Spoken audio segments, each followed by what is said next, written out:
사법부 장악 악용이 우려된다. 굉장히 좀 강경한 반대 의견을 대법이 공개적으로 낸 겁니다. 보시죠. 자, 정부 여당 일각에서 추진하겠다라고 밝혔던 법 왜곡죄에 대해서 대법원, 법원 행정처가 공개적으로 반발했습니다. 이 법 왜곡죄는 판검사가 특정인에게 유불리하게 법을 왜곡해서 적용했다라고 판단된다면 처벌할 수 있게 하겠다라는 취지입니다.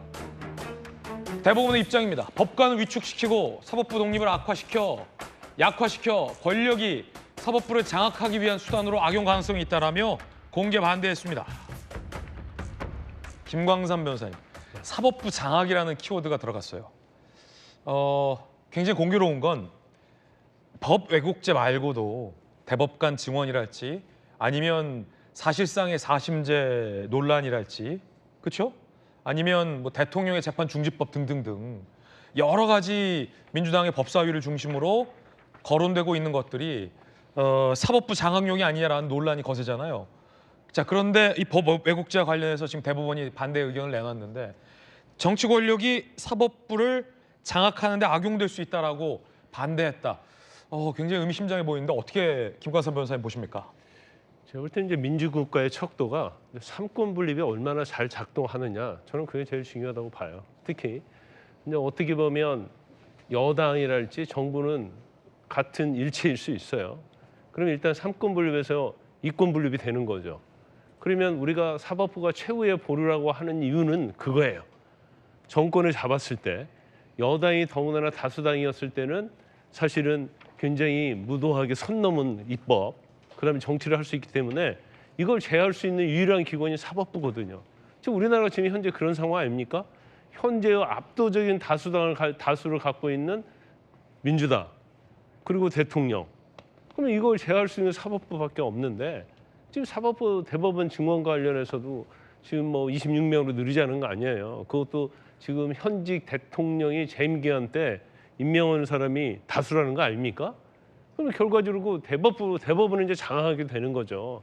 거기다 이제 문제가 되는 것이 뭐냐면 우리가 이제 법이라는 것이 해석의 영역이 있습니다. 예를 들어서 지금 이재명 대통령에 대한 재판도 소추에 재판 중단이 포함되냐 포함되지 않느냐, 이건 해석이 갈리잖아요. 네.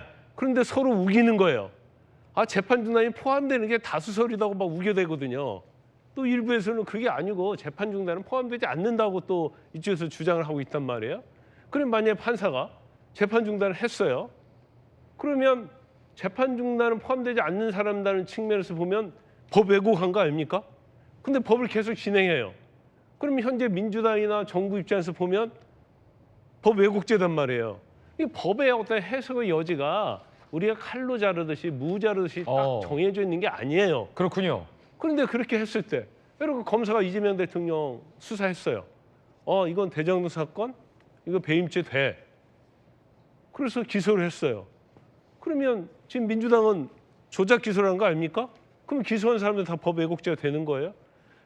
법 해석의 영역을 이걸 법 왜곡죄라는 걸로 끌어들이면 결과적으로 판사나 검사가 누가 소신 있는 판결을 할 수 있겠어요? 법 해석을 할 때 항상 뭘 하겠어요? 권력을 잡은 자를 위한 해석을 할 수밖에 없겠죠. 그러면 사법부의 존재는 없어지는 겁니다. 사법부 독립은 없는 거예요. 최후의 보루가 없어지는 거예요. 그걸 대법원에서 지금 얘기를 하고 있는 거거든요. 이건 권력이 사법부가 장악하게 되면 그걸 우리가 뭐라고 하죠? 네 글자로 독재국가라고 하는 겁니다. 이런 상황이 벌어질 수 있는 우려가 있는 거예요. 그런데 물론 뭐 민주당이 영원히 정권을 잡으면 뭐 굉장히 좋겠죠.